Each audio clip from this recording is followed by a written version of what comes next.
ஜூலை 26. நமது அனுதின மன்னா ஊழியங்களின் வாழ்த்துக்களுடன் இன்றைய நற்செய்தி. தனிமைப்படுத்தப்பட்டவர்களின் நம்பிக்கை. இன்றைய வேத வாசிப்பு 1 பேதுரு 4 அதிகாரம் 7 முதல் 11 வரையுள்ள வசனங்கள். எல்லாவற்றிற்கும் முடிவு சமீபமாயிற்று. ஆகையால் தெளிந்த புத்தி உள்ளவர்களாயிருந்து ஜெபம் பண்ணுவதற்கு ஜாக்கிரதையுள்ளவர்களாயிருங்கள். எல்லாவற்றிற்கும் மேலாக ஒருவரிலொருவர் ஊக்கமான அன்புள்ளவர்களாயிருங்கள். அன்பு திரளான பாவங்களை மூடும். முறுமுறுப்பில்லாமல் ஒருவரையொருவர் உபசரியுங்கள்.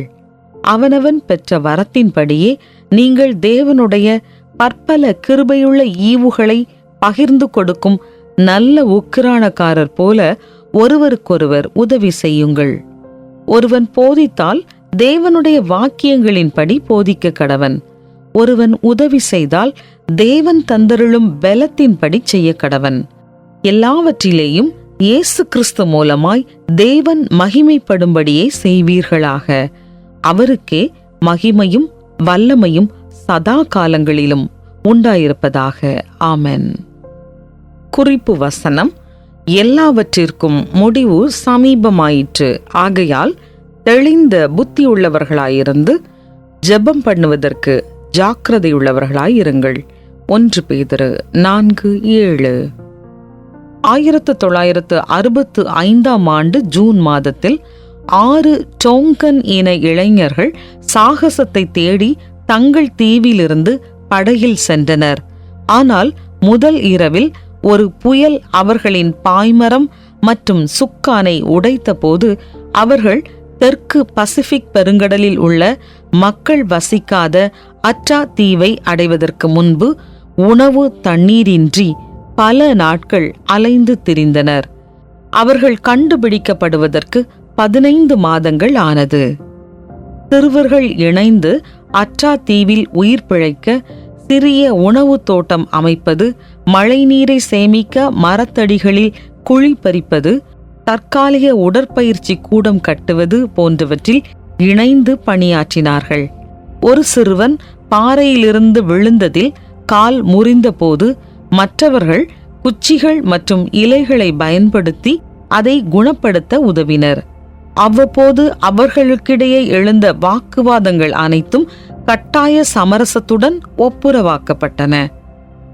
அவர்களுடைய ஒவ்வொரு நாளும் பாடல் மற்றும் ஜெபத்துடன் துவங்கியது.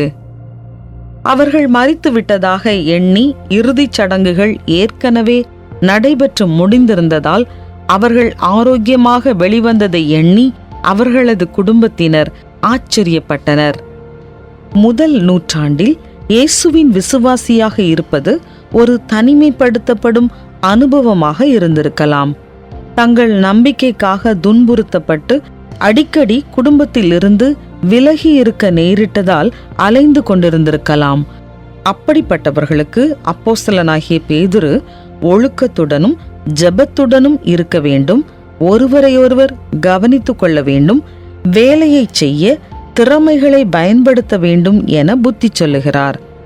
இவ்வாறான சூழ்நிலைகளில் காலப்போக்கில் தேவன் தம்மை விசுவாசிப்பவர்களை அவர்களின் சோதனையின் மூலம் சீர்படுத்தி, ஸ்திரப்படுத்தி, பலப்படுத்தி நிலைநிறுத்துவார். சோதனை காலங்களில் விசுவாசம் மற்றும் நம்பிக்கை நமக்கு தேவை. நாம் ஜெபித்து ஒற்றுமையுடன் வேலை செய்யும் போது தேவன் நம்மையும் நிலைநிறுத்துவார்.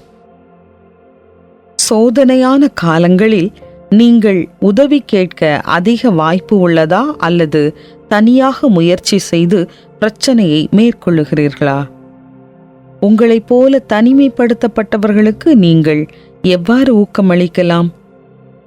அன்பான தேவனே, கடினமான நேரங்களை சிறப்பாக எதிர்கொள்ள எனக்கு தனிமைப்படுத்தப்பட்டவர்களின் நம்பிக்கையை தாரும்.